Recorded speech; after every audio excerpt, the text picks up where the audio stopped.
संपूर्ण सामावून घेणारे मग भगवान बुद्ध, भारतीय राज्यघटनेचे शिल्पकार परमपूज्य बोधिसत्व बाबासाहेब आंबेडकर या दोन्ही महामानवाच्या विचाराला व कार्याला त्रिवार वंदन. तसेच या जेतवन बुद्ध विहारात आपण वर्षावास मालिका आज सुरू करत आहोत आणि या शाखेचे अध्यक्ष यशवंत धोत्रे साहेब, तसेच स्थानिक बौद्धाचार्य वसंत जाधव गुरुजी व सिद्धार्थ गमरे गुरुजी, उपस्थित सर्वच मान्यवर, आपल्या सगळ्यांना सविनय जय भीम. आज आपल्या सगळ्यांना माहितीच आहे की आपण आषाढ पौर्णिमेनिमित्त इथे जमलेलो आहोत, बरोबर. बघा, आजचा विषय मी पहिल्यांदाच या जेतवन बुद्ध विहारामधून मी प्रवचन देत आहे आणि मला हा सन्मान मिळाला त्याबद्दल मी खरंच आयोजकांचे आभारी आहे की वर्षावासाची सुरुवात आणि ती पहिल्यांदाच म्हणजे माझ्या विषयापासून होते याचा मला आनंद आहे, खरंच आनंद आहे. तर आजच्या दिवशी नेमकं काय घडलं होतं, नुसतं काय घडलं होतं याच्यावरच आपण विश्लेषण करणार नाही, तर अजूनही कारण आपण बुद्ध विहारात आहोत आणि बुद्धाने दिलेली शिकवण किंवा बुद्धांचा सिद्धांत ह्या विषयावरती आपल्याला चर्चा करायची. आणि ही चर्चा नुसती एकेरी होणार नाही, म्हणजे मी बोलत जाईल आणि तुम्ही नुसतं ऐकत जाल असं व्हायला नको. कारण विषय देणारा प्रवचनकार विषय देतोय, तुम्ही ऐकताय, ग्रहण करताय, ऐकून घेताय, निघून जाताय, परत आपल्या बॅक टू द रुटीन ज्याला आपण म्हणूया की वापस आपल्या कामाला लागलो. आपण इथं आलो, विहारात आलो, 2 तास ऐकलं, निघून गेलो, परत आहे त्याच कामाला आपण लागलो. तसं होता कामा नये. काहीतरी संपादन करायचं, काहीतरी शिकायचं. बौद्धाचार्यच नाही तर इथे बोलणार, माझ्या नंतरही अनेक विषय इथं होणार आहेत. वर्षावासामध्ये सलग 3 महिने हा कार्यक्रम चालणार आहे. अनेक बुद्ध विहारामध्ये हा कार्यक्रम चालूच असतो आणि या विहारात तर नियमितपणे चालू आहे. त्यामुळं आता हे जे काही पहिलं पुष्प इथे मी गुंफणार आहे, मी लहान आहे आपल्यापेक्षा आणि तुम्ही जास्त मोठे आहात, वयाने सुद्धा, अभ्यासक सुद्धा आहात. त्यामुळं माझ्याकडून जर काही एखादा मुद्दा जास्त सांगण्यात आला, अतिशयोक्ती झाली किंवा एखादा मुद्दा मी थोडक्यात कमी सांगितला तर आपण थोडंसं ते ऍडजस्ट करून घ्याल अशी मी आशा बाळगतो. आजचा विषय जो मला मांडायचा आहे तो विषय असा आहे की 2500 वर्षापूर्वी, तुम्हाला माहितीच आहे 2500 वर्षापूर्वी काय झालं होतं. भगवान बुद्धाचा जन्म हा वैशाख पौर्णिमेला झाला होता. बघा, तुम्हाला सारखं तेच ऐकायचं नाहीये हे मला माहिती आहे, कारण मी स्वतः अनेक ठिकाणी बसतो, प्रवचनाला बसतो. बौद्धाचार्य आमच्या समोर येऊन बोलतात, जातात. भंतीजी सुद्धा अनेक वेळा प्रवचन देतात आणि मी असंच बसलेला ऐकणारा एक श्रावक म्हणून मी असतो. पण त्यावेळेस माझ्या मनामध्ये अनेक गोष्टी चालत असतात आणि त्या मी समजून आहे, म्हणून एक वेगळा मुद्दा मांडण्याचा मी प्रयत्न करेन. त्या काळी 2500 वर्षापूर्वी त्या बोधिवृक्षाखाली सिद्धार्थ गौतमाचं रूपांतर बुद्धामध्ये झालं होतं. आपल्या सगळ्यांनाच माहिती आहे, हे काही नवीन काहीतरी सांगत नाही मी. हे आपल्याला माहिती आहे की सिद्धार्थ गौतम हा सिद्धार्थ गौतम राहिला नाही, तो आता बुद्ध झालाय. बुद्ध झालाय म्हणजे नेमका काय झालाय बरं, मला सांगाल का कोणी, महिलांपैकी कोणी? बुद्ध झालाय म्हणजे नेमका काय झालाय? बौद्धाचार्य किंवा कार्यकर्ते मंडळी तर नक्कीच त्याचं उत्तर देतीलच. महिलांकडून उत्तर अपेक्षित आहे. माता भगिनीपैकी कोणी? बुद्ध झालाय म्हणजे नेमकं काय झालंय? खूप मोठा प्रश्न आहे हा. ज्ञान प्राप्ती झाली, एनलाइटमेंट ज्याला आपण इंग्लिश मध्ये म्हणू, ज्ञान प्राप्ती झाली. भगवान बुद्ध म्हणजे हे बुद्धत्वाला गेले, त्यांनी त्यांचा माणूस म्हणून त्यांचा जो जन्म झालाय त्याने तो जन्म हा पार केलेला आहे, जन्म हा त्यांनी संपवलाय आणि ते त्या जन्माच्याही पुढे निघून गेलेले आहेत, म्हणून ते बुद्ध झाले. याचं मी तुम्हाला पुढे जाऊन एक उदाहरण देईन की जेव्हा बुद्ध हे मार्गाने निघाले होते, कुठे निघाले होते ते आपण पुढे चर्चा करूया, तो विषय येणारच आहे. बुद्ध निघाले होते, वाटेत त्यांना एक ब्राह्मण भेटला. आता तोही संन्यासी होता, पण तो जटाधारी होता, त्याच्याकडे अशी दाढी होती, केस होते लांब लांब, आणि त्याने पाहिलं की हा कोणीतरी काशाय वस्त्र धारण केलेला माणूस हा चाललाय, म्हणजे हा सुद्धा संन्यासी दिसतोय. आणि मग तो ब्राह्मण त्या बुद्धाकडे आला.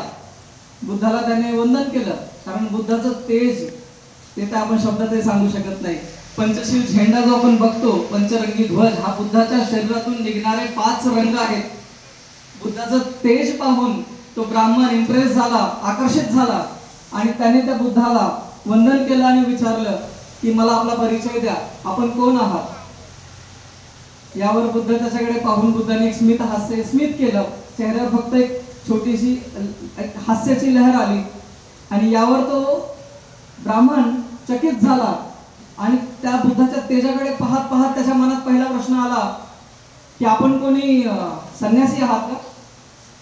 बुद्ध त्याच्या उत्तराला काय बोलावं, कारण बुद्ध हे आत्ताच बुद्ध झाले होते, नवीन काल, म्हणजे असं आपण म्हणूया एका महिन्यापूर्वीच ते बुद्धत्वाला प्राप्त झालेत, एनलाइटमेंट झाली आणि आता ते आपला मार्ग लोकांपर्यंत पोहोचवण्यासाठी त्या 5 ब्राह्मणांना भेटण्यासाठी सारनाथकडे निघालेले. आणि तेव्हा वाटेत तो ब्राह्मण त्यांना भेटलाय आणि तो ब्राह्मण विचारतो, आपण कोणी संन्यासी आहात का? बुद्धाने नकारार्थी मान हलवली. अरे संन्यासी नाही, मग आपण कोणी देवदूत आहात का? देवदूत, देवाने पाठवलेला दूत आहात का? बुद्ध तिथेही म्हणाले, नाही, मी देवदूत नाही. मग आपण कोणी गंधर्व आहात का?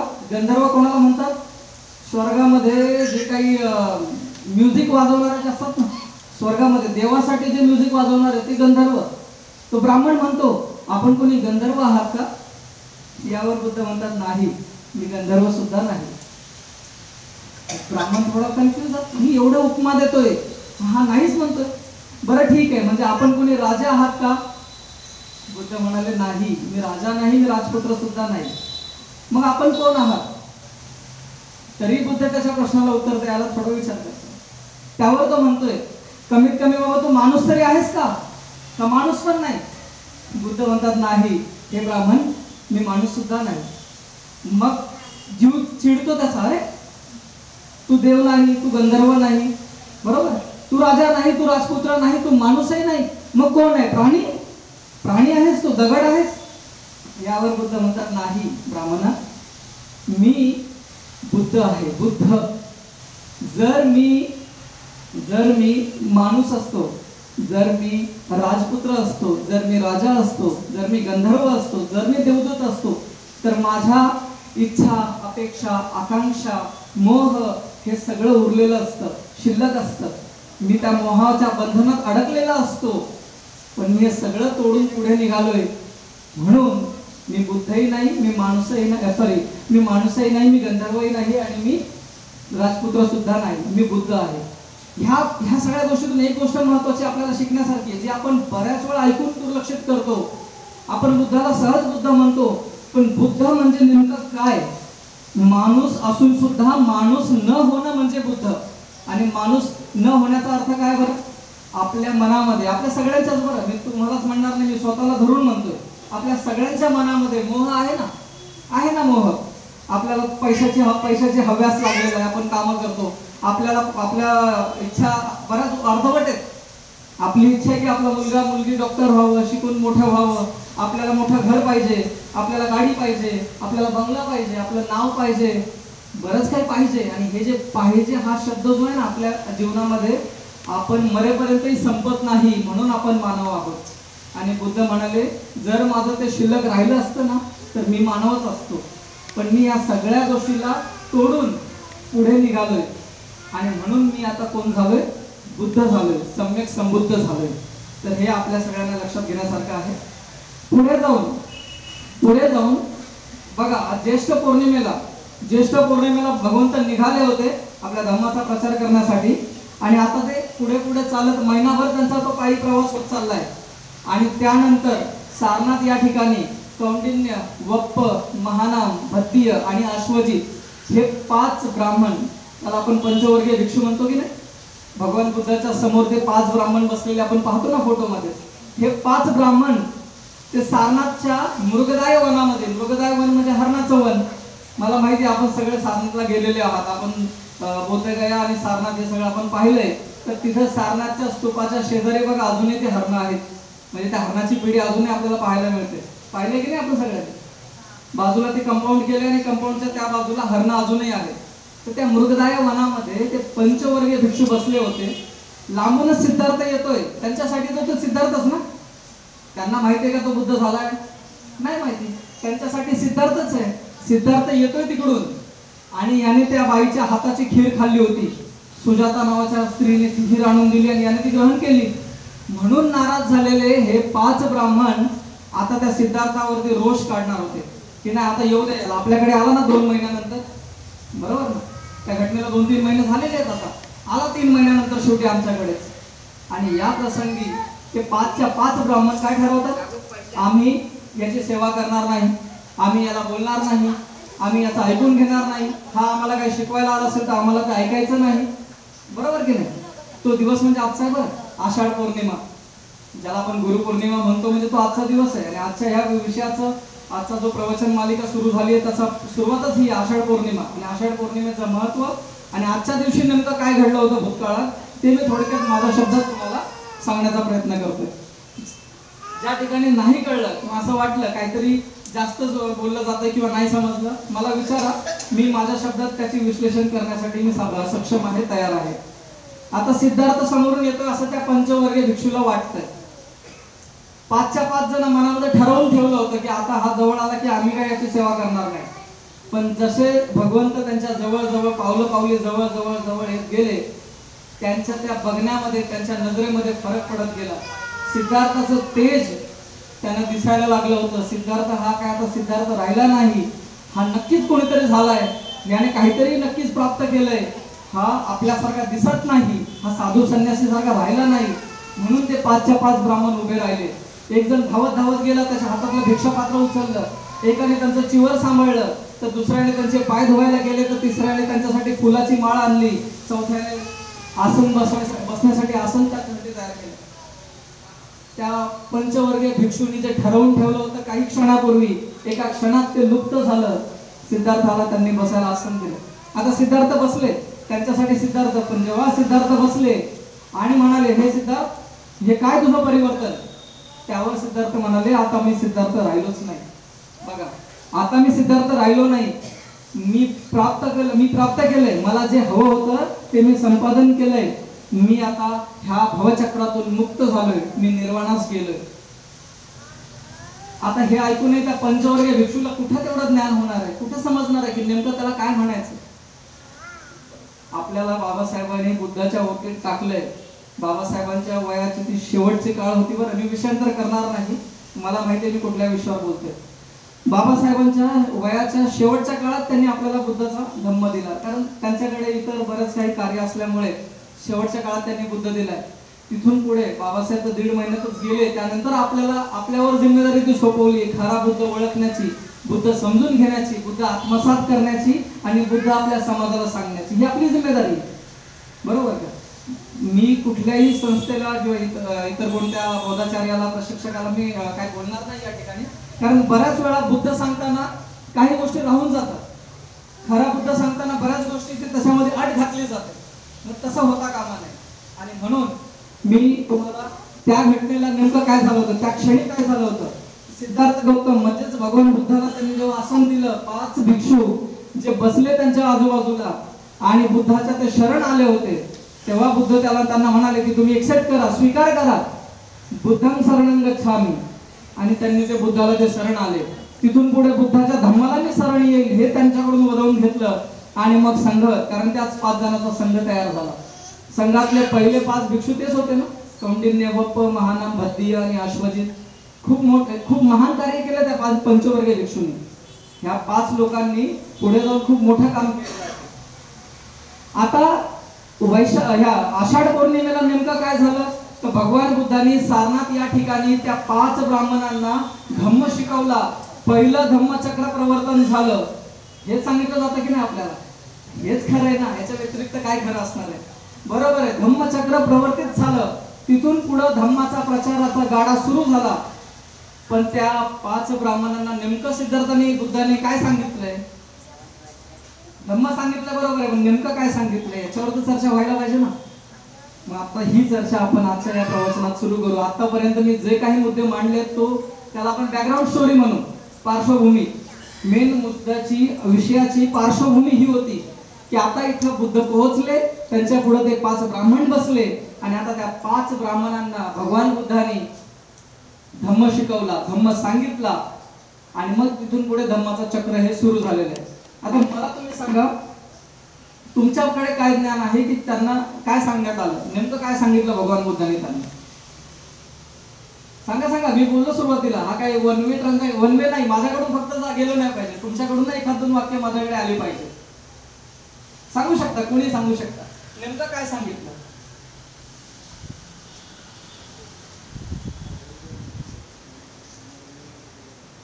ओके, नाही बोलू शकता.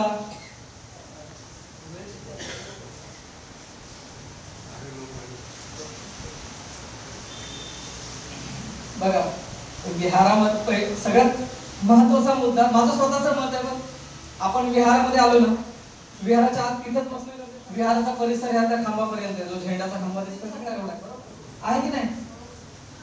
विहारात आल्यावर विहार, विकारांची जिथे हार होते ते विहार, मान्य आहे की नाही? मग आपले विकार हे बाहेर पडले पाहिजेत, आपले विकार हे संपले पाहिजेत, विकार हे आपल्या घरातल्या कपाटामध्ये लॉक झाले पाहिजेत, आणि मग तुम्ही इथे आला पाहिजे. तुमच्या चेहऱ्यावर जर स्मित नाही, तुमच्या चेहऱ्यावर जर हसू नाही, तुमचा चेहरा जर उदास वाटतोय, म्हणजे मग तुम्ही विहारात नाहीये. तुम्ही स्वतःला हे विचारून बघा ना, मी विहारात बसलोय का? मग हो, मी विहारात बसलोय. मग विहारात येऊनही माझ्या चेहऱ्यावरती आनंद का नाही बरं? त्या बुद्धाच्या एवढा सुंदर चेहऱ्याकडे पाहूनही आपल्याला आनंद प्राप्ती होत नाही. विचार करण्यासारखी गोष्ट आहे. मी तर नेहमी विहारात गेलो ना, मला माहिती आहे की आपल्याला आपलं दुःख आपल्या मनात किंवा आपल्या घरातल्या कपाटात आपल्या चेहऱ्यावर स्मित पाहिजे. आपण विहारात आहोत, आपण एकमेकांकडे हसून पाहिलं पाहिजे, एकमेकांकडे हसून बोललं पाहिजे, आणि म्हणून आपण विहारात आहोत. बाकी अन्य इतर ठिकाणी तर आपलं रडगाणं चालूच आहे ना. जन्म झाल्यापासून मरेपर्यंत आपल्या आयुष्यात काय दुःखच भोगतोय ना आपण. तुमच्यापैकी कोण आहे जो दुःखमुक्त झालाय? कोण आहे दुःखमुक्त झालाय? कोणीच नाही. म्हणजे एवढं सगळं आपल्याकडे असूनही आपण दुःखमुक्त नाही. शोकांतिका आहे की नाही बरं? खूप मोठी शोकांतिका. आणि हे जे मी प्रश्न विचारतोय ना, या प्रश्नाला मी स्वतःला अनेक वेळा विचारले, अनेक वेळा. तुम्हाला विश्वास होणार नाही, हे मी खोटा बोलत नाही, कारण मला माहिती आज तर पौर्णिमेचा दिवस, इतर दिवशी तर जाऊ द्या, पौर्णिमेच्या दिवशी तर आपण अष्टशील ग्रहण करतो आणि त्याच्यामध्ये आहे ना, बरोबर ना? मी खोटा बोलणार नाही. मुसावादा वेरमणी सिक्खापदन समाधी आहे.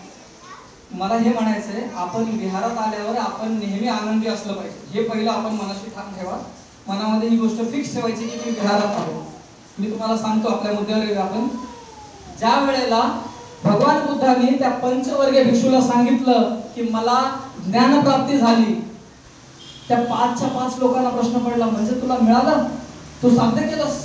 तुला ते प्राप्त झाले? तो म्हणाला हो. मग त्याचा अनुभव काय आहे? काय मिळाले तुला? आम्हाला शिकव, आम्हाला सांग.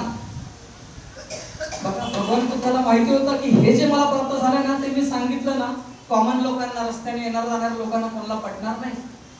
म्हणून तर त्यांनी अलार कालमाचं आधी आठवण केली. अलार कालम कुठे आहेत? माझे गुरु कुठे आहेत? त्यांना समजलं माझे गुरु हयातीत नाही. मग ते उदयराम बुद्धाची आठवण केली, कुठे माझा दुसरा गुरु? त्यांना कळलं माझे दुसरे गुरु सुद्धा नाही. मग हे ज्ञान मी देऊ कोणाला? मग त्यांना त्या 5 ब्राह्मणांची आठवण झाली की माझं ऐकून घेणारे हे 5च जण आहेत. म्हणून तर बोधगयापासून ते सारनाथ पर्यंत पायी निघाले होते, आणि म्हणून तर 1 महिन्याचा कालावधी लागला त्यांना तिथे पोहोचायला. आता मला काय प्राप्त झालंय याच्यावर जेव्हा बुद्ध बोलत होते, त्यावेळेस भगवान बुद्धांनी त्यांना प्रतित्य समुत्पादाची शिकवण दिली. प्रतित्य समुत्पाद संस्कृत शब्द आहे बरं. पालीमध्ये पटिच्च समुत्पाद म्हटलं जातं. पटिच्च समुत्पाद. आता पटिच्च समुत्पाद हा बुद्धांनी त्यांना सांगितला. पटिच्च समुत्पाद हा डायरेक्ट सांगण्यापेक्षा आधी आपण थोडासा वेगळा अभ्यास करूया की भगवान बुद्धांनी त्यांना 4 आर्य सत्य सांगितले. 4 आर्य सत्य तुम्हाला माहिती आहेत ना? बुद्ध काय म्हणाले? ह्या जगामध्ये दुःख आहे. दुःख आहे, आहेच ना. दुःख सगळ्यांच्या चेहऱ्यावर दिसतंय, एकदम सरळ सरळ. ते तरुण असो मंडळी किंवा वृद्ध असो, सगळ्यांच्या चेहऱ्यावर दिसतंय, नक्कीच दिसतंय. त्या रोडच्या पलीकडे माझ्या चेहऱ्यावर पण दिसतंय तुम्हाला. आता कदाचित नसेल, नाही दिसणार. चला विषयाकडे येऊया. पहिलं दुःख. बघा, 4 आर्य सत्यात भगवंतांनी काय सांगितलं? दुःख या जगामध्ये आहे. ह्या दुःखामुळेच तर त्यांनी ग्रहत्याग केला होता ना. हे दुःख एवढं वाढलं होतं की ते त्यांच्या सहनशक्तीच्या बाहेर गेलं होतं, आणि म्हणूनच त्यांनी ग्रहत्याग केला होता. बरोबर? ग्रहत्याग का केला होता त्यांनी? या दुःखामुळेच केला होता. दुःखातून बाहेर पडण्यासाठी, दुःख नाहीसा करण्यासाठी तर त्यांनी ग्रहत्याग केला होता ना. म्हणजे पहिलं आर्य सत्य, या जगामध्ये दुःख आहे. म्हणजे बघा, मंदिरातही जा, तुमचं दुःख मिटणार नाही. मस्जिदमध्ये जा, दुःख मिटणार नाही. विहारात येऊन दुःख मिटत नाही आपलं. ज्यांनी दुःखमुक्तीचा मार्ग दिला त्याची मूर्ती समोर असून आपलं दुःख मिटत नाही, म्हणजे दुःख किती मोठं आहे. आणि खरं आहे, खरं आहे. जन्म झालेलं बाळ हे रडतं. कोणतं बाळ हसत जन्माला आलंय का? ती त्याला जन्म देणारी आई ती सुद्धा रडत असते. आता इथं माता भगिनी बसल्या, त्या म्हणतील तुला काय कळणार आहे याच्यातलं, म्हणतील असं. अरे त्या आता एकदम ते जे अश्रू असतात ते आनंदाचे अश्रू आहेत. मी सांगतो गॅरंटेड नाही, आनंदाश्रू होऊ शकत नाही. कितीतरी वेदना सहन कराव्या लागतात प्रसूतीच्या काळामध्ये त्या मातेला, आणि तेव्हा त्या बाळाचा जन्म होतो. आणि त्या बाळाचा सुद्धा जेव्हा नाळ कापला जातो तेव्हा ते सुद्धा रडायला लागतं. म्हणजे रडतंय तर इथंच आपल्याला समजून जायचं की इथं दुःख सुरुवात झाली. जन्म दुःख आहे, त्यामुळं जन्म दुःख आहे. मृत्यू सुद्धा दुःखच आहे ना, मृत्यू दुःखच आहे. मग जन्म दुःख आहे, मृत्यू दुःख आहे, आणि दरम्यानचा हा जो प्रवास आहे तो काय आनंदमय आहे का? कोणाचा आनंदमय आहे? आपण इतके आयुष्य, आता मी 38-39 वय आहे सध्या माझं, 38 तर नक्कीच आहे. आपण पण जवळपास थोडेफार माझ्यापेक्षा 5-10 वर्ष लहान होतो. आपण इतकं आयुष्य जगलो. आनंदाचे क्षण किती आणि दुःखाचे किती याचा हिशोब लावून बघा. आपल्या आयुष्यात जास्त काळ जे आले ना ते दुःख आहे. भगवान बुद्ध त्या 5 ब्राह्मणांना म्हणतात की मी तुम्हाला 4 आर्य सत्य सांगतोय, त्याच्यामध्ये पहिलं आर्य सत्य आहे की दुःख आहे. ह्या दुःखाचा तुम्ही स्वीकार करा. मी दुःखी नाही म्हणून कोणी आनंदी होणार आहे का? मी म्हणेल अरे मी खूप खुश आहे, मी खूप खुश आहे, त्यांनी तुम्ही खुश होऊ शकत नाही. दुःख आहे, दुःखाचा स्वीकार करा. पहिलं आर्य सत्य म्हणजे दुःख. दुसरं आर्य सत्य दुःख हे एकाच गोष्ट, एकाकडूनच येणारं दुःख नसतं. दुःखाचा समुदाय आहे.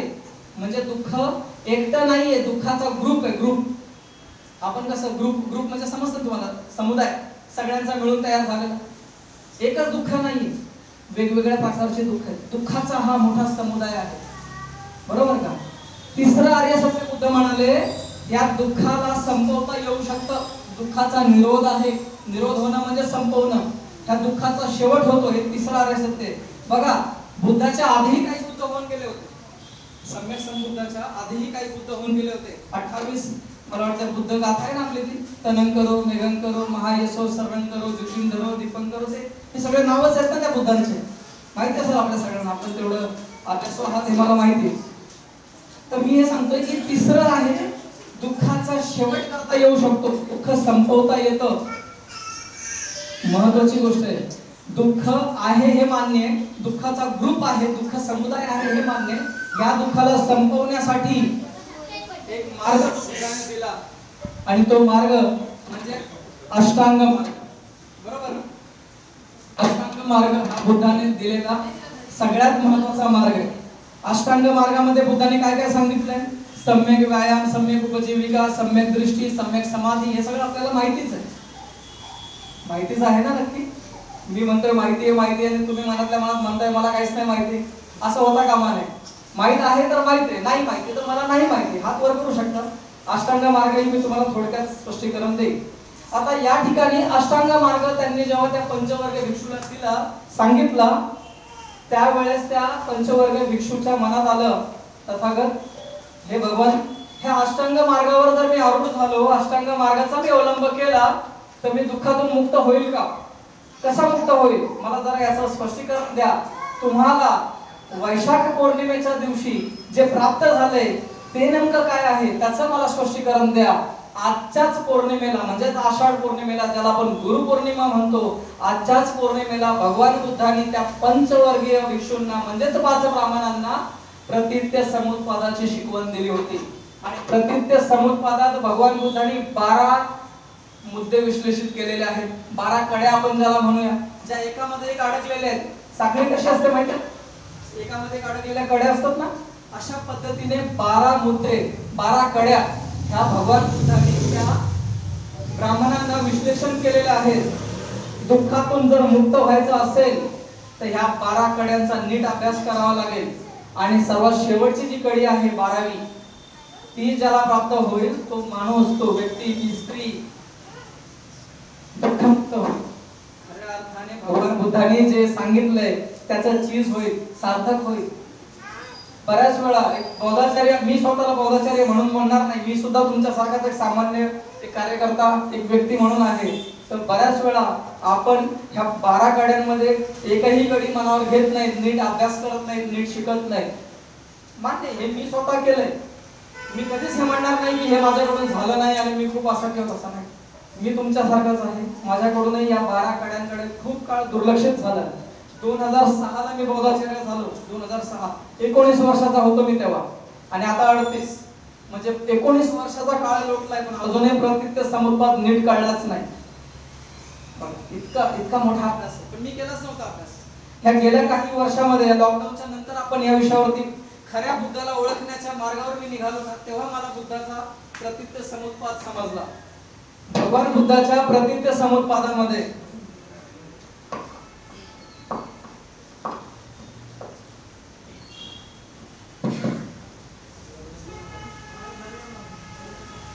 भगवान बुद्धाच्या प्रतीत समुत्पादामध्ये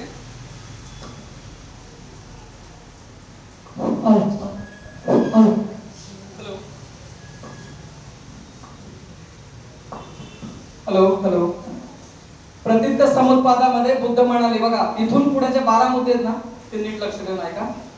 पहिला मुद्दा बुद्धाने सांगितला, दुःख आहे, आणि दुःख म्हणजेच जरा मरण. जरा म्हणजे म्हातारपण, आणि मरण म्हणजे तुम्हाला माहितीच आहे. तर जरा मरण हे दुःख आहे. आता नुसतं म्हातारपण आणि मृत्यू यालाच दुःख नाही म्हटलं. भगवान बुद्धांनी दुःखाची व्याख्या करताना बऱ्याच मुद्दे सांगितले. म्हणजे हे मला पाहिजे, हे मला मिळालं नाही म्हणून मी दुःखी होतो, बरोबर की नाही? आपल्या मनामध्ये मोह आहे, आसक्ती आहे, इच्छा आहे, तृष्णा आहे, मला ते पाहिजे, मला हे पाहिजे, आणि ते न पूर्ण झाल्यामुळे आपण दुःखी होतोच ना, बरोबर आहे? आपल्या मुलांकडून अपेक्षा आहे, आपल्या मुलांकडून अपेक्षा आहे की त्यांनी मोठं व्हावं, त्यांनी असं करावं, मी जे म्हणतोय ते त्यांनी ऐकावं. इथेही दुःख आहे, त्यांनी नाही ऐकलं तर आपल्याला आनंद होतो का? आपण दुःखी होतो. अप्रिय व्यक्ती, जो अप्रिय आहे, जो व्यक्ती हा अप्रिय आहे, आपल्याला आवडत नाही, अशा व्यक्तीच्या सोबत राहणं दुःख आहे ना. अप्रिय व्यक्तीच्या सोबत आपण राहतो का? नाही. अप्रिय व्यक्ती सोबत राहणं दुःख. प्रिय व्यक्तीपासून वेगळं होणं, प्रिय व्यक्तीपासून लांब जाणं, हे सुद्धा दुःख आहे. वियोग किती मोठा दुःख आहे. कितीतरी लोक, मुलं सुसाईड करतात ना, प्रिय व्यक्तीपासून दूर झाले म्हणजे आत्महत्या केली. ऐकलं ना शेतात आपण सगळ्यांना ऐकले. म्हणजे बुद्ध म्हणतात फक्त मृत्यू किंवा म्हातारपण हेच दुःख नाही, दुःख वेगवेगळ्या प्रकारचे, पण त्याला नाव बुद्धाने दिले जरामरण. जरामरण म्हणजे दुःख. या सगळ्या गोष्टीला धरून जे निर्माण झाले ते आहे दुःख. प्रतीत समुत्पादातली पहिली पायरी, पहिली कडी आहे जरामरण. बुद्ध म्हणतात जरामरण आपोआप येत नाही, आपोआप होत नाही, याला कारण आहे. कारण आहे ना, बरोबर का? कुठलीच गोष्ट अकारण होत नाही. मला सांगा, तुम्ही स्वतः इथे अकारण आलात का? बरं, अकारण कोणीच नाही आलं. तुम्ही सगळे इथे आलात ना, त्याला कारण आहे. हे जे काही या जगात चाललेलं आहे ना, त्या प्रत्येक गोष्टी मागे कारण आहे. बिना कारणाचं, अकारणाचं काहीच होत नाही. सगळ्या गोष्टी मागे कारण आहे. कारणाशिवाय काही घडत नाही, हे बुद्ध म्हणतात. आपण सहज म्हणतो, अरे असंच आलो, अरे असंच फोन केला, असंच काहीच होत नाही या जगामध्ये. प्रत्येक गोष्टीच्या मागे कारण असतं. बुद्ध म्हणतात हे दुःख ते आपोआप नाही आलं, त्याच्या मागे कारण आहे. मग त्या पंचवर्गीय भिक्षूने विचारलं, भगवान काय कारण आहे सांगा, जरा विश्लेषण करा. यावर बुद्ध म्हणाले की हे जे जरामरण आहे त्याचं कारण, त्याच्यावर जेव्हा मी अभ्यास केला तेव्हा मला कळलं, या जरामरणाचं कारण आहे जन्म. अरे जन्मच नाही झाला तर मरण होणार आहे का? जन्मच नाही झाला तर त्याचा मृत्यू होईल का? म्हणजे जन्म हेच तर मेन कारण आहे ना मृत्यूचं. आपण म्हणतो हार्ट अटॅकने मेला, आपण म्हणतो अपघाताने मेला. बिलकुल नाही, बिलकुल नाही. जन्म हेच मृत्यूचं खरं कारण आहे.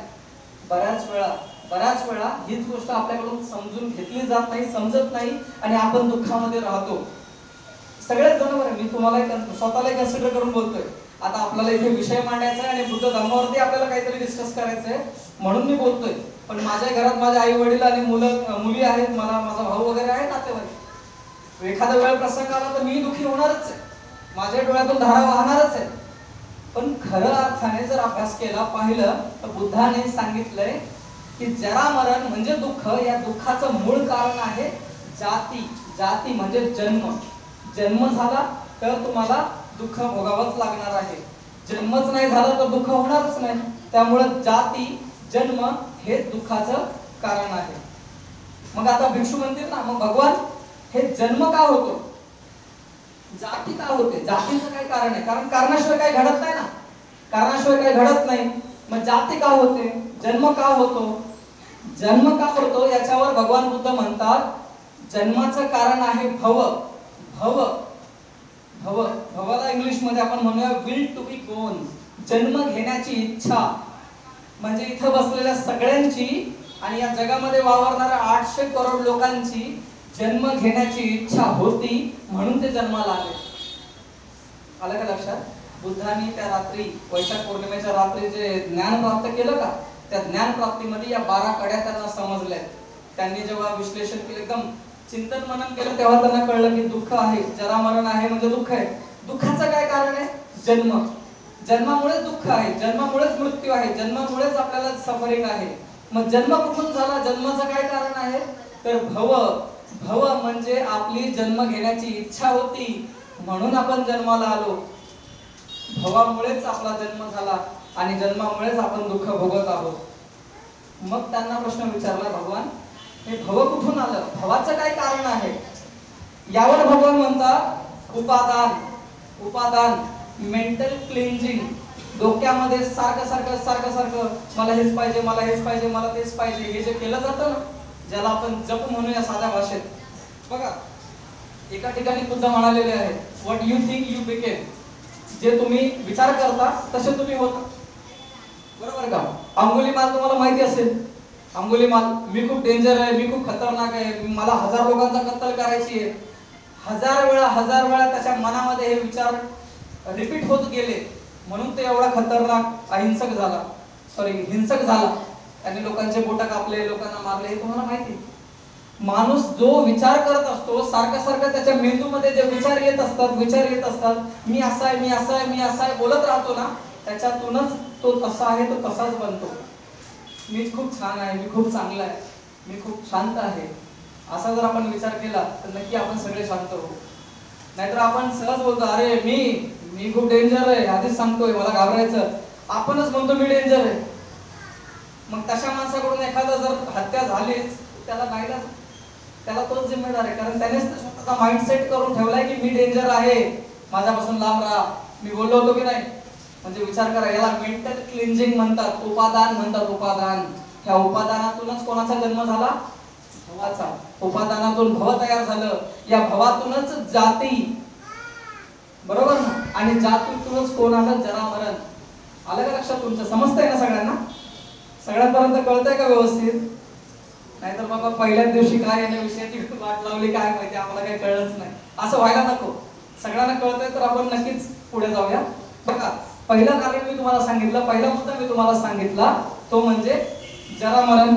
जरा मरण कशातून आलं? जरा मरणाचं काय कारण आहे? जन्म.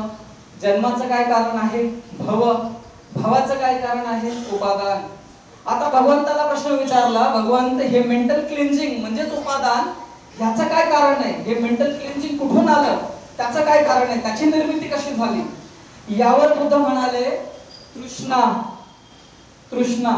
तृष्णेतूनच मेंटल क्लिन्जिंग होतं, तृष्णेतूनच उपादानाचा जन्म होतो.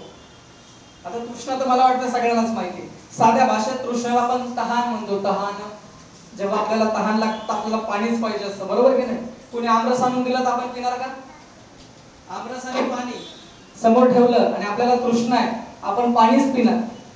तेव्हा आमरस सुद्धा घेतलं जाणार नाही, कारण प्यास, तहान, तृष्णा खूप डेंजर, खूप भयानक आहे. त्यामुळे भगवंत म्हणतात की तुमच्याकडे, तुम्हाला जेव्हा तुम्ही तृष्णाधीन होता, तुम्हाला तृष्णा लागते, त्या तृष्णेतूनच कोणाचा जन्म होतो? उपादानाचा. उपादानातूनच भवाचा जन्म होतो, भवातूनच जाती आणि जातीतूनच दुःख. आता ही तृष्णा कुठून येते? भगवंत आम्हाला सांगा, समजवा, तृष्णा कुठून येते? यावर बुद्ध म्हणतात, वेदनेतून तृष्णेचा जन्म होतो. वेदना, संवेदना शब्द ऐकला ना तुम्ही? वेदना कशाला म्हणतो आपण? संवेदना. एखाद्या गोष्टीची जाणीव होते ना, मी बोलतोय तुमच्या कानापर्यंत जात आहे ना, नाही समजलं तरी चालेल, पण कानात तर जातंय ना.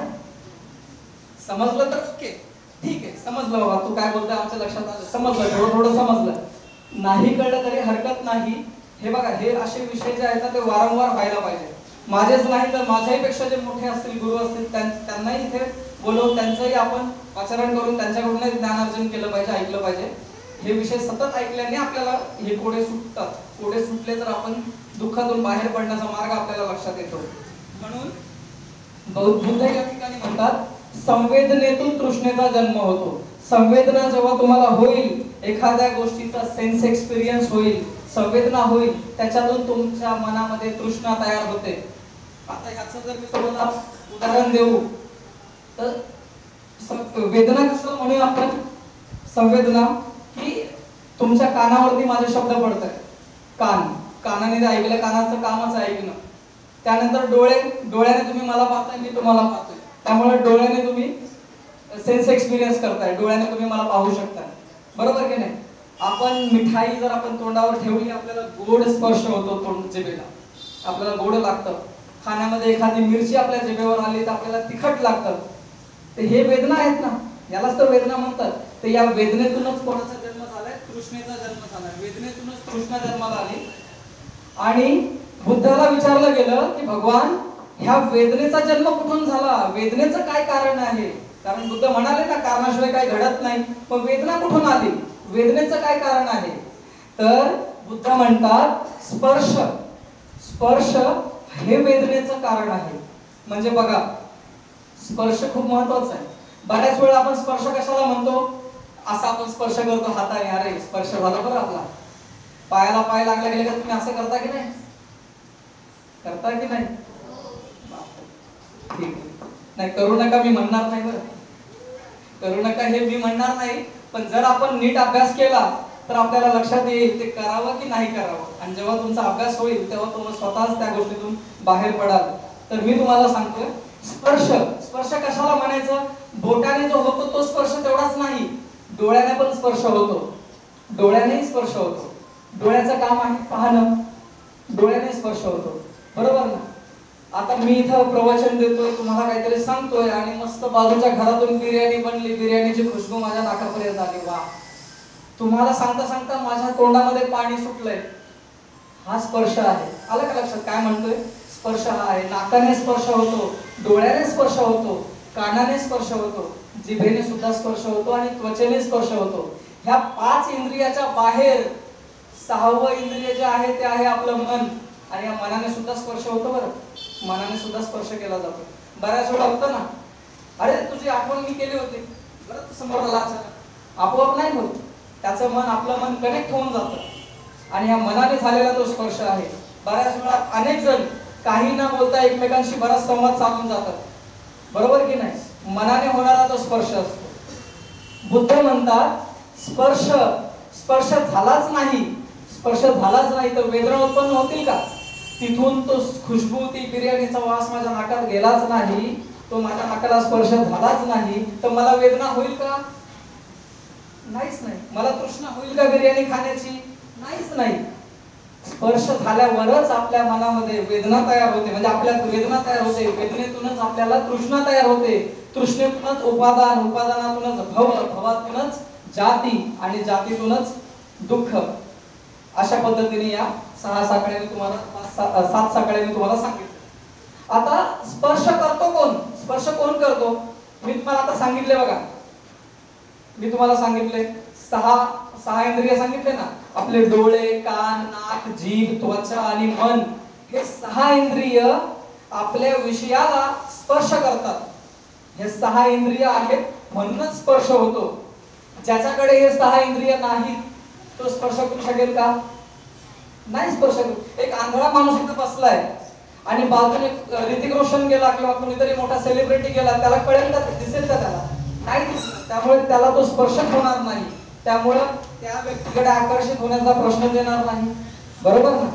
म्हणजे इथे स्पर्श कोण करतो, 6 इंद्रिय, षडायतन. भगवान बुद्धांनी सांगितलंय तुमच्याकडे 6 इंद्रिय आहेत, षडायतन आहे, त्या षडायतनातूनच स्पर्श जाणवतो, षडायतनातूनच तुमचा स्पर्श होतो. बघा, षडायतन आहेत, त्या षडायतनातून स्पर्श स्पर्शातून वेदना, वेदनेतून तृष्णा, तृष्णेतून उपादान, उपादानातून भव, भवातून जाती आणि जातीतून दुःख. अशा पद्धतीने तुमचं षडायतन आहे, म्हणूनच तुम्ही दुःख भोगता. आता हे भगवान बुद्ध हे षडायतन आलं कुठून? षडायतन कसं काय आहे? बुद्ध म्हणतात नामरूप, नामरूपामुळेच तर षडायतन आहे. म्हणजे मी तुमच्या समोर उभा आहे, जिवंत आहे, मी बोलतोय, माझं नाव आहे, माझं हे रूप आहे, म्हणजे माझ्याकडे 6 इंद्रिय आहेत. जर मी तुमच्या पुढे उभा नाहीये, मी तुमच्याकडे बोलत नाहीये, तुम्ही माझं ऐकत नाही, माझं नावच नाही, म्हणजे मग माझे षडायतन सुद्धा नसतीलच ना. माझं शरीर, माझं भौतिक शरीर, माझं नाव, हेच माझं षडायतन आहे. आलं का लक्षात? 6 इंद्रिय कोणते? हे मी तुमच्या समोर उभा आहे, ते माझं त्वचा, माझं शरीर, माझे डोळे, माझे नाक, माझं कान, हे जे उभा आहे माझंच नाही, इव्हन तुमचं सुद्धा शरीर, जे भौतिक शरीर आहे ना, हे शरीरातच तुमचे 6 इंद्रिय लपलेले आहेत. याच 6 इंद्रियाला स्पर्श होतो आणि याच स्पर्शातून तृष्णा तयार होते, याच तृष्णेतून उपादान तयार होतं आणि उपादानातून मग पुढे जन्म आणि दुःख तुम्हाला भोगावं लागतं. यावर बुद्धाला प्रश्न विचारला जातो, भगवान हे नामरूप कुठून येतं? बघा, इथून पुढे मला वाटतं जवळपास 15-20 मिनिटं आहे, बराच वेळ. यांनी धोत्रे साहेबांनी मला जो वेळ दिली त्या हिशोबाने मी सांगतोय 15 ते 20 मिनिटं माझ्याकडे अजून वेळ आहे. 3 महत्त्वाचे मुद्दे मी तुम्हाला सांगेन आणि हेच अभ्यासाचा विषय आहे, नुसता माझ्या एकट्याचाच नाही, इथं बसलेल्या प्रत्येकाचा. मी तर म्हणेन प्रत्येकाने ह्या 3 मुद्द्यावर नीट अभ्यास करावा. तर बुद्ध म्हणतात विज्ञान, विज्ञान, कॉन्शियसनेस, विज्ञान, विज्ञानातूनच तुमचं षडायतन तयार होतं, नामरूप तयार होतं, विज्ञानातून नामरूप तयार होतं. आता विज्ञानातून नामरूप कसं तयार होतं? विज्ञानातून नामरूप कसं तयार होतं हा मोठा प्रश्न आहे. तर याच्यासाठी थोडासा आपण विचार करूया. विचार करावा लागेल, कारण बुद्धाने त्या काळी दिलेला मार्ग आहे हा. सांगताना बुद्धाने जे स्पष्टीकरण दिलं ते खूप मोठं होतं. मी तुम्हाला सांगतो, चेतना, आपल्या सगळ्यांच्या मनामध्ये एक चेतना आहे, चेतन मन आहे आपलं, आणि या चेतन मनामध्ये विज्ञानाची उत्पत्ती होते. तुमच्या मनामध्ये, चेतन मनामध्ये विज्ञानाची उत्पत्ती होते, विज्ञान तयार होतं आणि या विज्ञानातूनच तुमचं नाम रूप तयार होतं. एक स्त्री आहे, आपण असं एक काल्पनिक कल्पना करूया, एक स्त्री आहे आणि ती आता गर्भवती झाली, आत्ताच नुकतीच तिने गर्भधारण केलं असं जर आपण म्हणालो, समजा गर्भधारण केलं असं जर आपण म्हणतो, तर नेमकं काय तिच्या पोटामध्ये त्या गोष्टीचं, जे आपण ज्याला इंग्लिशमध्ये गॅमेट म्हणतात, पुरुषाचं जे शुक्राणू आणि स्त्रीचं जे काही बीज आहे त्याचं मिलन झाल्यानंतर आतमध्ये पोटामध्ये ती प्रक्रिया सुरू होते ना जन्म घेण्याची, ती प्रक्रिया, त्याला चेतन मन म्हणूया आपण, त्याला विज्ञान म्हणूया. बुद्धाने सांगितलंय विज्ञान तिथं तयार होतं, त्या क्षणी जी हालचाल चालू आहे स्त्रीच्या पोटामध्ये, बाळाला जन्म देण्यासाठी जी प्रक्रिया सुरू आहे, ते बीज आणि पुरुषाच्या शुक्राणूमधून जे पोटात जी हालचाल चालू आहे ते कॉन्शियसनेस आहे, त्याला विज्ञान म्हटलंय. त्याच्यातूनच हळूहळू त्या बाळाचं शरीर तयार होतं. सगळ्यात तुमच्यापैकी जर कोणी नीट अभ्यास केला असेल तर माहिती असेल, सर्वात सुरुवातीला त्या बाळाचे ना धगधग सुरू होते, हार्टबीट्स, माहिती असेल ना.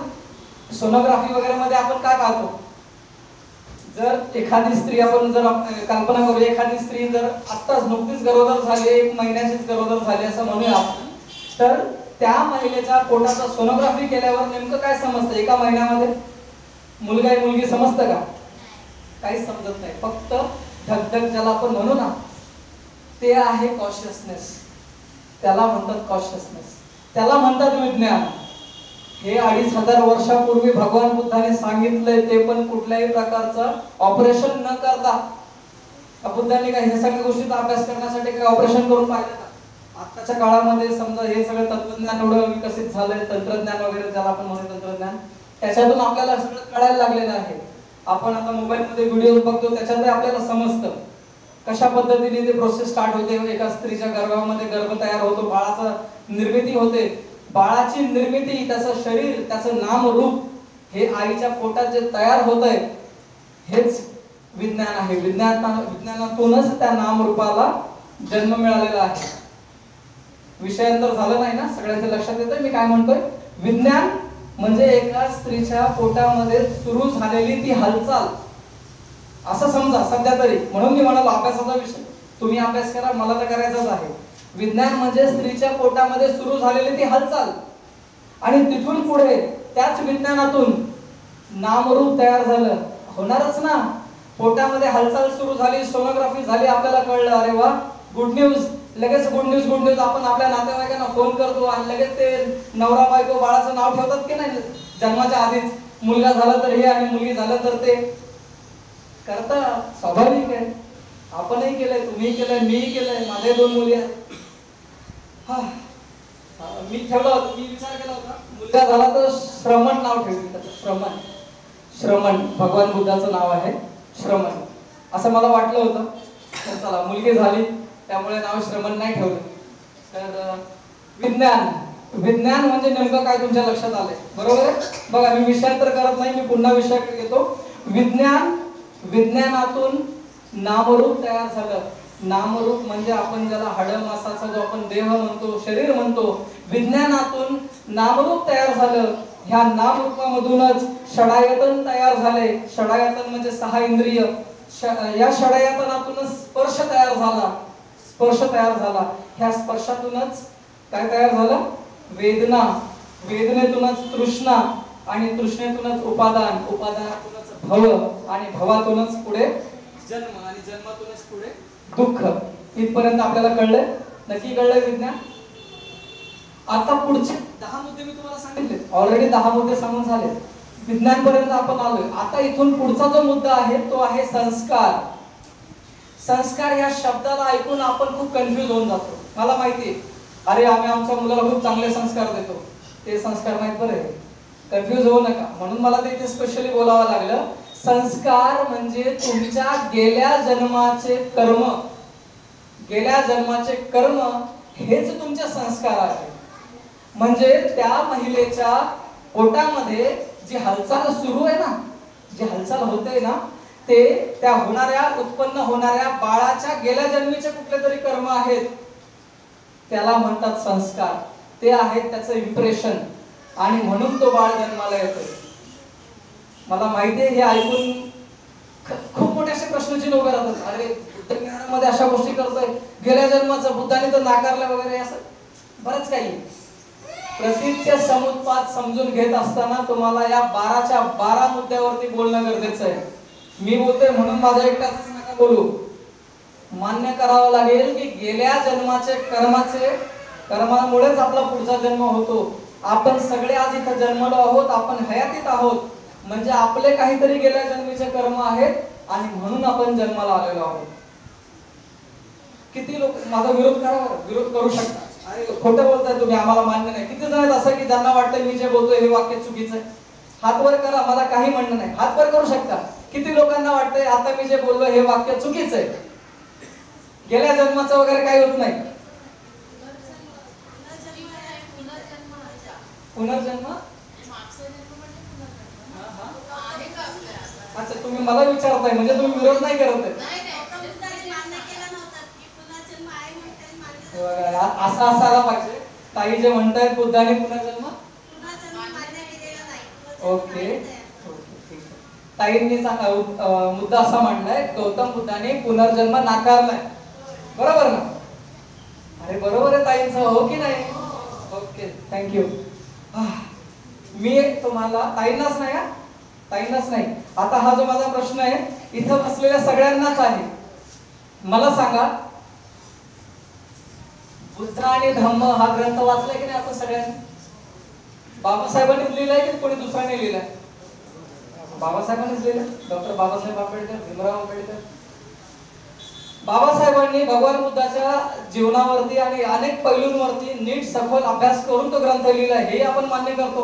कारण बाबासाहेबांसारखा विद्यार्थी होणं नाही, ते चांगले वकील होते, चांगले नेता होते, द्रष्टा होते, ज्ञानी होते, अर्थशास्त्रज्ञ होते, बरोबर आहे. पण त्यांच्यासारखा विद्यार्थी पण तर कोणी नव्हता ना.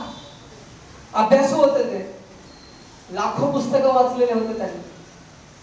ओके, मग आता मला सांगा, बुद्ध आणि धम्मातला एक पहिलाच खंड आहे, तुम्ही पण वाचला असेल, की महामायेला स्वप्न पडलं आणि स्वप्नामध्ये सुमेध नावाचा बोधिसत्व स्वप्नात आला होता. हे बाबासाहेबांनी लिहिलेलं आहे. सुमेध कोण होता? सुमेध कोण होता याच्यावर आपण अभ्यास केलाय का? सुमेध हे तर नाव त्या बाबासाहेबांनी लिहिलंय ना. जर विहारामध्ये ग्रंथ उपलब्ध असेल तर आपण आताच ते पान उघडून बघूया. सुमेध नावाचा बोधिसत्व जो पांढऱ्या हत्तीच्या रूपात सोंडीमध्ये कमळाचं फूल घेऊन त्या महामायेच्या पलंगाला, त्या परी येतात आणि त्या महामायेच्या पलंगाला घेऊन हिमालयात घेऊन जातात आणि तो सुमेध नावाचा बोधिसत्व हत्तीच्या रूपामध्ये सोंडीमध्ये कमळाचं फूल घेऊन त्या महामायेच्या समोर उभा राहतो आणि काय म्हणतो, माते माते मला या धरतीवर शेवटचा जन्म घ्यायचा आहे. शेवटचा जन्म ह्या शब्दावरतीच खूप जोर द्यायला पाहिजे आपण सगळ्यांनी, की माते मला या धरतीवर शेवटचा जन्म घ्यायचा आहे. म्हणजे माझं काहीतरी उरलंय, काहीतरी शिल्लक राहिलंय, काहीतरी मला अचीव करायचंय, काहीतरी साध्य करायचंय. म्हणून माते तू माझी आई होशील का?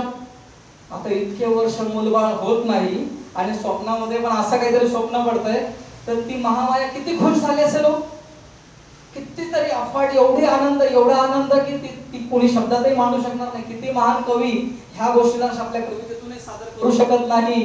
त्या महामायेने त्या हत्तीला आलिंगन दिलं, तो हत्ती तिच्यामध्ये सामावून गेला. आणि मला वाटतं त्याच रात्री आपण वाचलंय, बाप्पा मंगल सण साजरा झाल्याच्या नंतर 7 दिवस शुद्धोधन राजाने शेतीचं काम केलं होतं. शेती करून सगळ्यांना दान धर्म करून त्या दोघांचं मिलन झालं आणि त्या मिलनातूनच सिद्धार्थ गौतमाचं जे कॉन्शियसनेस मी म्हणालो होतो ना आत्ताच, विज्ञान, त्याची सुरुवात झाली. मला वाटतं ती पण आषाढ पौर्णिमाच होती का? ती पण आषाढ पौर्णिमाच आहे. आजच तर गर्भधारणा आहे ना. माझा काही एवढा खास अभ्यास नाही म्हणा, मी तुमच्या एवढा शिकलेलो नाहीये. ताई मला वाटतं याच्यात एक तुमच्या लक्षात आला असेल अभ्यासाचा विषय म्हणून, की तो सुमेध नावाचा बोधिसत्व होता, तो बुद्ध नव्हता. बोधिसत्व म्हणजे बुद्धाची पायरी जवळ येऊन थांबलेला, बुद्धाच्या पायरीच्या जवळ आला आणि शेवट झाला, ती पायरी फक्त राहिली, असा माणूस हा बोधिसत्व असतो. आपण बाबासाहेबाला पण बोधिसत्वच म्हणतो ना आपण, नक्कीच म्हणतो हो. तर सुमेध हा बोधिसत्व होता, तो बुद्ध नव्हता. त्याला बुद्ध व्हायचं होतं, त्याला या धर्तीवरचा शेवटचा जन्म घ्यायचा होता. म्हणजे त्याने जवळपास 11 पायऱ्या पार केल्या होत्या. ह्या ज्या 12 पायऱ्या मी बोललो ना, 11 पार केल्या होत्या तरी त्याच्या जीवनातच त्याला शेवटची पायरी घ्यायची होती, शेवटची पायरी पार करायची होती. आणि तो जन्म कुठे घेऊ, तर इतक्या वर्ष बाळासाठी व्याकुळ झालेली राणी आणि एवढा मोठा तो राजा, मग जन्मही अशाच ठिकाणी होणार, बरोबर की नाही? बाबासाहेबांचा जन्म पण सुभेदाराच्या घरी झालेला आहे, बरोबर की नाही? तर त्या सुमेध नावाच्या बोधिसत्वाने महामायेला स्वप्नात येऊन जो मेसेज दिला, हे बाबासाहेबांनी लिहिलंय, आपण वाचलंय. मग आपण हा पुनर्जन्म, मागच्या गेल्या जन्माचा नवीन झालेला जन्म स्वीकारत का नाही? प्रश्न आहे हा माझा तुम्हाला सगळ्यांना. हा प्रश्न मी स्वतःला अनेक वेळा विचारला आणि बरेच वर्ष लागले माझ्या मेंदूला ते गोष्ट स्वीकार करायला, की खरंच आहे, माणूस हा वारंवार जन्माला येतो, येणारच येणार, 100% येणार. त्याची मुक्तता केव्हा होईल माहितीये का? हा माझा शेवटचा मुद्दा मी जेव्हा सांगेन ना तेव्हा. आणि ज्या वेळेस तुम्ही, मी, बसलेले सगळेच हे बालबालिका सुद्धा ह्या 12च्या 12 गोष्टी स्वीकारून शेवटच्या मुद्द्याचा शेवट करू ना, तेव्हा आपण जन्माला येणार नाहीत. खऱ्या अर्थाने या भवचक्रातून आपण बाहेर पडू. आपण भवचक्रातून बाहेरच पडत नाहीत, कारण आपल्याला हा जन्म आवडतो. कोणाला मरायला आवडतं तुमच्यापैकी? तुमच्यापैकी जाऊ द्या, आपण तर स्वर्गाला मानत नाही, आपल्या स्वर्ग नाहीच आहे. बुद्धाने तर स्वर्गाचा नकार दिला हे आपल्या सगळ्यांना माहिती आहे. पण जे स्वर्गाला मानणारी मंडळी आहे, त्यांना जर म्हटलं ना, बाबा आजच्या या प्रसंगी तू मर, तू स्वर्गात जाशील, तरी ते मरतील का? स्वर्ग असूनही मेल्याच्या नंतर स्वर्गात जाता येतं हे त्यांना माहिती आहे. आपलं जाऊ द्या, आपण तर बुद्धाच्या तत्वज्ञानाशी एकनिष्ठ आहोत, आपण बुद्धाला मानणारे आहोत. जे बुद्धाला मानत नाहीत, जे इतर धर्माला मानतात, जे स्वर्गाला मानतात, ते स्वतः मरायला तयार नाही, बरोबर की नाही? माणसाला माणूस जन्म हा खूप प्रिय आहे, खूप प्रिय. आणि म्हणून मरत्या क्षणी जेव्हा आपला शेवट होत असतो, त्या क्षणी सुद्धा मला मरायचं नाही ही भावना, आपली धारणा असते. आपल्या मनात हे विचार येत असतात. हे मी जे सांगतोय हे मी नुसतं सांगत नाही, याच्यावर माझा थोडासा अभ्यास झालाय म्हणून मला हे इथे बोलावं लागतंय की मरत्या क्षणी माणूस नेमका काय काय करत असतो याच्यावरती सुद्धा बऱ्याच लोकांनी विश्लेषण दिलंय. नुसतं गुगल, युट्यूब आणि फेसबुक वरती सर्च करून काय होणार नाही बरं. याच्यासाठी खूप अभ्यास करावा लागतो. आत्मचिंतन, मनन, आतल्या आत विचार करावे लागतात आणि मग हे कोडे आपोआप सुटत जातात. मरत्या क्षणी माणसाच्या मनामध्ये हीच भावना येते की मला मरायचं नाही, मला माझे मुलं आहेत, मला माझी बायको आहे, मला माझं घर आहे, मला माझे स्वप्न आहेत, माझं एवढे धनदौलत आहे, माझं हे माझं ते. आणि ह्या सगळ्या गोष्टी पायी तो माणूस दुःखी होतो, रडत असतो. मरणारा माणूस कधीच हसत नाही, कधीच त्याच्या चेहऱ्यावरती आनंद नसतो, तो दुःखी असतो. आणि त्याच्या शेजारी बसलेले ते स्वतः त्याच्यापासून दूर जाणार आहेत, तो आपल्याला सोडून जाणार आहे, ह्याच्यामुळे ते सुद्धा व्याकुळ असतात, तेही दुःखी असतात. आणि म्हणून जरा मरण हे खूप मोठं दुःख आहे असं बुद्धाने सांगितलंय. आलं का लक्षात? बुद्धाने सांगितलंय. तर आता मी पुन्हा आपल्या विषयाकडे येतो. संस्कार, गेल्या जन्माचे तुमचे कर्म हेच तुमचे संस्कार आहेत, हेच तुमचं इम्प्रेशन आहे. याच इम्प्रेशन मधून, याच संस्कारातून विज्ञान तयार होतं. विज्ञान तयार होतं म्हणजे नेमकं काय होतं हे मी तुम्हाला व्यवस्थित सांगितलेलं आहे. त्या महिलेच्या गर्भधारणेच्या काळात पोटात झालेली धगधग आहे ना, ते विज्ञान आहे, बरोबर. तर बघा, संस्कारातून विज्ञानाची उत्पत्ती होते. संस्कार हेच त्या विज्ञानाचं खरं कारण आहे. संस्कारच नाहीत तर विज्ञान होणार नाही, हे पण आपण लक्षात घेतलं पाहिजे. मी अजून एक इथे एक मुद्दा मांडेल, कारण तो महत्वाचा मुद्दा आहे. मग प्रश्न उभा राहतो, मग जन्म कोणाचा होतो? ताईने असं विचारलं ना, पुनर्जन्म आहे का? मी म्हणेल हो आहे. मग प्रश्न येईल ना, कोणाचा जन्म होतो? म्हणजे तुम्ही आत्मा स्वीकारताय? ताई, असा प्रश्न येईल ना तुमचा. म्हणजे तुम्ही आत्मा स्वीकारताय? हे बौद्धाचार्य फ्रॉड आहेत, काहीतरी आत्मा वगैरे आम्हाला सांगतात. तर नाही, मी आत्मा स्वीकारत नाही, कारण बुद्धाने सुद्धा आत्म्याचं अस्तित्व नाकारलंय. बुद्ध सुद्धा आत्मा स्वीकारत नाहीत. पण गेल्या जन्माचे कर्म हेच आपल्याला पुढचा जन्म घेण्यास भाग पाडतात. आपली इच्छा असो की नसो, आपला जन्म होणारच, कारण आपण या शेवटच्या पायरीतून मुक्त झालेलो नाहीत, बरोबर ना. आता अजून एक सांगेन मी, आत्मा नाही हे मी स्पष्ट करू शकतो तुम्हाला. कसं बरं? कसं स्पष्ट होईल? ते काही लोक सांगतात बॉडीचा पूर्ण सिटी स्कॅन करा बघा कुठे आत्मा सापडतोय का. ते जुना पॉइंट झाला एकदम, 19 वर्षापूर्वी ऐकलेला आम्ही. ऍडव्हान्स मुद्दा मी सांगतो ना तुम्हाला. आत्मा नाही कशावरून माहितीये का? माझ्या उदाहरण एक गोष्ट नाही याचा स्वीकार करायचा असेल तर आपण काहीतरी गोष्ट मान्य करूया ना. समजा माझ्या शरीरामध्ये एक आत्मा आहे, मी मेलो, पुन्हा एक माणूस जन्माला येईल, कारण माझा आत्मा पुनर्जीवित झाला, असं म्हणूया ना साध्या भाषेत. मग ही लोकसंख्या वाढली कशी काय? एकातून एकच जन्माला येईल ना. एक आत्मा मेला की एक आत्मा जन्माला येईल, एक आत्मा मेला की एक जन्माला येईल, एक मेला की एक जन्माला येईल. मग ही जनसंख्या वाढली कशी? देश स्वतंत्र झाला 1947 ला, त्यावेळेस भारताची लोकसंख्या होती 35 करोड.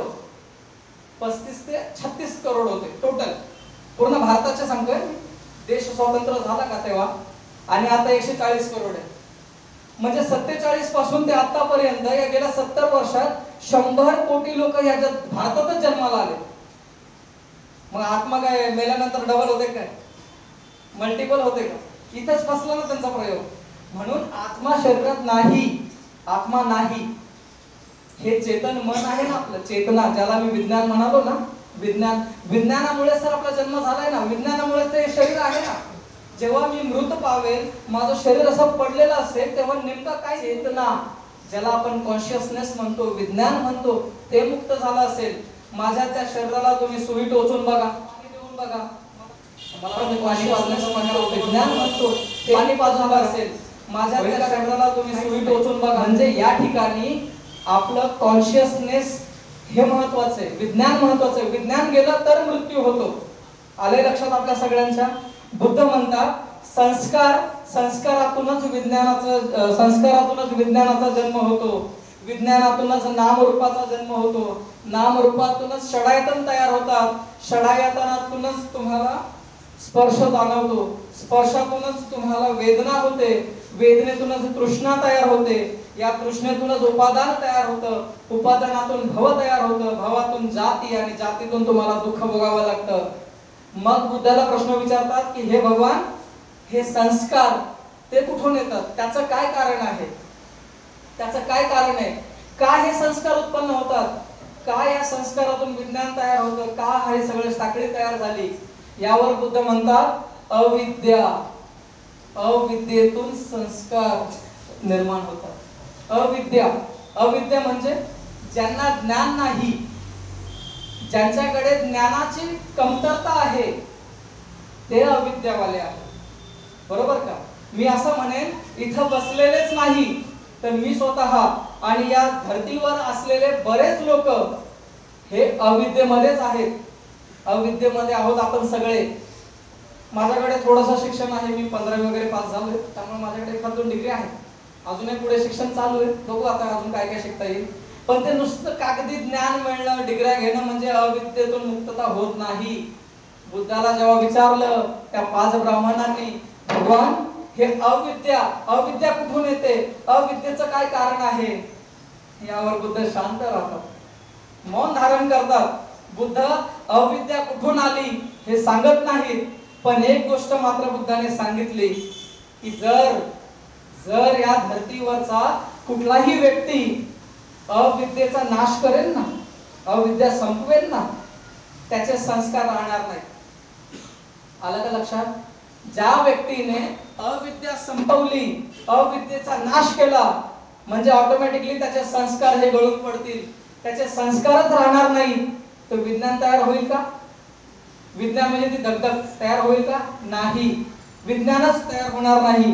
विज्ञान नाही म्हणजे मग नामरूप सुद्धा नाही, नामरूप नाही म्हणजे मग षडायतन पण नाही, षडायतन नाही म्हणजे मग स्पर्श पण नाही होणार, स्पर्श नाही होणार तर वेदना कुठून होतील? जिथे वेदनाच नाही, तृष्णा कुठून होईल? तृष्णा नाही तर उपादान नाही, उपादान नाही तर भव नाही, भव नाही तर जन्म नाही, आणि जन्मच नाही तर दुःख सुद्धा उरणार नाही. आणि म्हणून त्या बोधिसत्व सुमेधने महामायेच्या पोटी जन्म घेतला, ग्रहत्याग केला, आणि ह्या 12 गोष्टीचं आत्मचिंतन मनन केलं, आणि त्यांनी अविद्येचा नाश केला. या भारत भूमीमध्ये, या धर्तीवर सम्यक संबुद्ध झाले. सम्यक संबुद्ध म्हणजे परिपूर्ण ज्ञान असलेले, ज्यांच्याकडे या धर्तीवरचं भूतकाळ, भविष्यकाळ आणि वर्तमान काळ या तिन्ही काळाचं ज्ञान आहे, असे ते सम्यक संबुद्ध झाले. त्यांनी आपली अविद्या संपवली. बुद्धाने त्यांची अविद्या पूर्णतः नष्ट केली. बुद्धाकडे आता ज्ञानच ज्ञान झालं होतं, ते ज्ञानी झाले होते, त्यांचा मध्ये अविद्येचा नाश झाला होता. म्हणून ते म्हणाले, माझा शेवटचा जन्म मला घ्यायचा आहे. आलं का लक्षात? माझा शेवटचा जन्म का? कारण मला त्या अविद्येला संपवायचंय. म्हणून तो सुमेध बोधिसत्व म्हणाला, माते मला तुझ्या पोटात म्हणजे जन्म घेऊ दे, मला आई हो माझी, मला काय करायचंय, मला अविद्येचा नाश करायचा आहे. ते सिद्धार्थ गौतमाच्या रूपात जन्माला आले आणि ग्रहत्याग करून ते बुद्ध झाले. बुद्ध झाल्यावर त्यांनी प्रतित्य समुत्पादाच्या या 12 कड्या नीट अभ्यासल्या आणि ह्या अविद्येचा त्यांनी शेवट केला. जेव्हा अविद्या संपली, मग तिथून पुढे भगवान बुद्ध या भवचक्रातून मुक्त झाले. आणि म्हणून भगवान बुद्धांनी अशा पद्धतीचा इशारा केलेला आहे, बरोबर ना? ह्या सगळ्या मुद्रा आहेत, त्या मुद्रेचाही जर आपण अभ्यास केला तर आपल्या लक्षात येईल, बुद्ध हे आपल्याला हेच सांगतायत की ह्या भवचक्रातून, या संसारातून जर तुम्हाला मुक्त व्हायचं असेल तर तुम्हाला एक करावं लागेल, ते म्हणजे अविद्येचा नाश करावा लागेल. बरोबर आहे? आता अविद्येचं कारण तर बुद्धाने नाही सांगितलं, पण अविद्येचा नाश करण्याचा एक मार्ग बुद्धाने दिलेला आहे, आणि तो आहे अष्टांग मार्ग. 4 आर्य सत्य आपण सुरुवातीला बोललो होतो, आठवतंय? दुःख, दुःख समुदाय, दुःख निरोध, आणि चौथा जो मार्ग होता दुःख निरोध गामिनी प्रतिपदा, म्हणजेच अष्टांग मार्ग. तर आता मी काय अष्टांग मार्ग हा विषय घेणार नाही. मी तुम्हाला अष्टांग मार्ग हा बुद्धाने दिलेला एक महत्त्वाचा मार्ग आहे, जो आपल्या मनामध्ये असलेल्या अविद्येचा नाश करतो. तुमची अविद्या नष्ट झाली म्हणजे ऑटोमॅटिकली तुम्ही कुठे निघालात? भवचक्रातून बाहेर पडून दुःख मुक्तीच्या मार्गावर निघालेला आहात. म्हणून आपल्या सगळ्यांचा माणूस म्हणून जन्म झालाय ना, माणूस म्हणून जन्म झालाय, हे आपल्या गेल्या जन्माच्या चांगल्या कर्माचे फळ आहे का वाईट कर्माचं फळ आहे, याचा विचार न करता बुद्धाने दिलेल्या या अष्टांग मार्गाचा जर आपण अवलंब केला तर नक्कीच मी माझ्या अविद्येला संपवू शकतो. माझी अविद्या संपली म्हणजे माझा पुन्हा जन्म होणार नाही, पुन्हा मी हे दुःख भोगायला या धर्तीवर येणार नाही आणि मी या सगळ्या भवचक्रातून मुक्त होईल, अशी शिकवण भगवान बुद्धाने आपल्याला दिली आहे. नक्कीच ती आपण सगळ्यांनी स्वीकारावी, नक्कीच त्याच्यावर सगळ्यांनी अभ्यास करावा, आत्मचिंतन मनन रोज करावं, ह्याच्यावर वारंवार अभ्यास करावा, सारखं सारखं ऐकावं, सारखं सारखं बोलावं, एकमेकांसोबत याच्यावरती चर्चा करावी आणि आपण सगळ्यांनी दुःखातून बाहेर पडावं, एवढंच मी इथे बोलतो. आपल्या सगळ्यांचा पुनर्जन्म कसा होतो, पुनर्जन्म कसा होतो ते 2 मिनिटं सांगा. ताईचा प्रश्न ना, पुनर्जन्म कसा होतो? गुरुजी मुळे साहेब आमचे मित्र आहेत, त्यांनी ताईंचा प्रश्न इथे पुन्हा उभा केलाय. मला वाटतंय विश्लेषण झालं नाही. पुनर्जन्म कसा होतो, कशामुळे होतो, याचा मी तुम्हाला बाबासाहेबांनी लिहिलेल्या ग्रंथाचं उदाहरण दिले, बरोबर ना? बाबासाहेबांनी असं लिहून दिलंय जे मी तुम्हाला सांगितलं. सुमेध नावाचा जो बोधिसत्व होता तो महामायेच्या स्वप्नात आला म्हणून मग सुमेधाचा पुनर्जन्म आहे असं आपण गृहीत धरतोय. म्हणजे पुनर्जन्म आहे हे मान्य करण्याचा एक मुद्दा आपल्याला मिळाला. तो कसा होतो, पुनर्जन्म कसा होतो, याच्यावर जर विश्लेषण मला करायचं झालं तर मी एवढंच सांगेन, ज्या वेळेस आपण आपला शेवट जेव्हा येतो, आपण मृत्यूच्या क्षणी जेव्हा पोहोचतो, बरोबर का, आपण मरण्याच्या अवस्थेत येतो, मरणासन्न अवस्थेमध्ये पोहोचल्यावर आपल्या मनात चक्र सुरू होतं आणि आपल्याला ना आजपासून भूतकाळ दिसायला सुरुवात होते. म्हणजे मी जर आज 38व्या वर्षी जर माझा मृत्यू होणार आहे तर मी 38व्या वयापासून हळूहळू मागे माझी जी मेमरी आहे ना, स्मृती, ती उलटी प्रवास करायला लागते. मी स्वतः जवळून पाहिले, माझा आजीचा मृत्यू, माझ्या काकांचा मृत्यू हा जवळून पाहिलाय.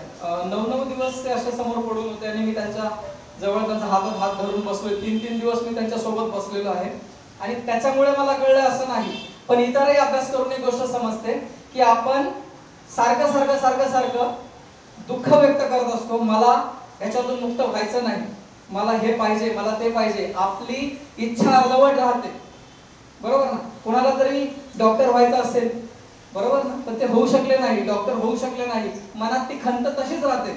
अरे मला डॉक्टर व्हायचंय, मला सीए व्हायचं होतं, मला हे व्हायचं होतं, मला ते करायचं होतं, मला माझ्या मुलीचं लग्न पाहायचं होतं. आणि अशा पद्धतीच्या भावना घेऊन आपण रेंगाळत असतो, मेंटल क्लिन्झिंग होत असते आपल्या डोक्यामध्ये आणि तशात आपला मृत्यू झालाच. आपलं हे जे चेतन मन आहे ना, ते या शरीरातून मुक्त होतं आणि मुक्त झाल्यानंतर त्याचा काही कुठं आबळामध्ये इकडे तिकडे होत नाही, प्रवास होत नाही. बघा, ह्या 5 इंद्रियातून आपण सुटतो, आपलं चेतन मन तिथून मुक्त होतं आणि त्यानंतर बघा, ह्या काही गोष्टी ज्या मांडतोय ना, बऱ्याच लोकांना मान्य होणार नाहीत. स्वतः मलाही त्या मान्य होत नव्हत्या काही वर्षापूर्वी, पण आता त्याचा थोडक्यात विचार करून, विश्लेषण करून मला हे कळायला लागले की असं शक्य आहे. यातूनच आपण जन्माला आलेलो आहोत. हे आपलं चेतन मन तिथून उडालं, तिथून निघालं, त्याला आत्मा म्हणू शकत नाही आपण. चेतन मन तिथून मुक्त झालं, त्यानंतर कुठेतरी एखादी स्त्री गर्भधारणा करत असेल तर त्या गर्भधारणेच्या ठिकाणी आपलं चेतन मन आपण सामावून घेतो किंवा आपण तिथे विलीन होऊन जातो. अशा पद्धतीने आपली त्या ठिकाणी धगधग व्हायला सुरुवात होते. म्हणजे तुमच्या लक्षात आलं असेल, जे मी विज्ञान म्हणत होतो ना, गॅमेट तयार होतं, पुरुषाचे शुक्राणू आणि स्त्रीचं बीज तिथे एकत्र आलं, ती धगधग तयार होते. कुठेतरी मृत्यू पावलेलं शरीर आणि त्यातून तयार झालेलं हे चेतन मन, कॉन्शियसनेस, हे तिथून पुढे तयार होतं आणि तिथूनच मग विज्ञान आणि विज्ञानातूनच मग नामरूपातूनच मग षडायतन आणि अशा पद्धतीच्या या 12 साखळ्या तयार होतात.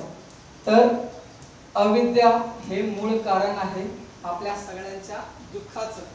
आपण सगळे दुःखी आहोत कारण आपल्याकडे ज्ञान नाही, आपण अविद्येमध्ये आहोत, आपण ज्ञान घेतलंच नाही, आपण ज्ञान संपादन केलंच नाही. ज्ञान जर आपल्याकडे झालं, ज्ञान आपल्याकडे आलं, एनलाइटमेंट झाली, तर आपण ऑटोमॅटिकली अविद्येचा नाश करू. अविद्येचा नाश झाला, ऑटोमॅटिकली सगळ्या गोष्टींचा नाश होईल.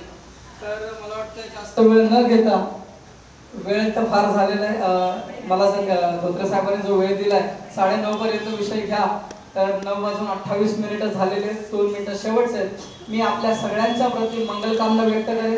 आपल्या सगळ्यांना सद्गती मिळो, भविष्यामध्ये आपण खूप पुढे जाऊ, आपण सगळे धनवान हो, आपल्या सगळ्यांना सुख शांती मिळो. भगवान बुद्धांनी जो दुःखमुक्तीचा मार्ग दिलाय त्या दुःखमुक्तीच्या मार्गावर आपण आरूढ होऊन त्या दुःखाचा नाश आपण करू, आपल्या कुटुंबाचं रक्षण हो, इतकंच मी बोलतो. आपल्या सगळ्यांचं मंगल हो. धन्यवाद. जय भीम. नमो बुद्धाय.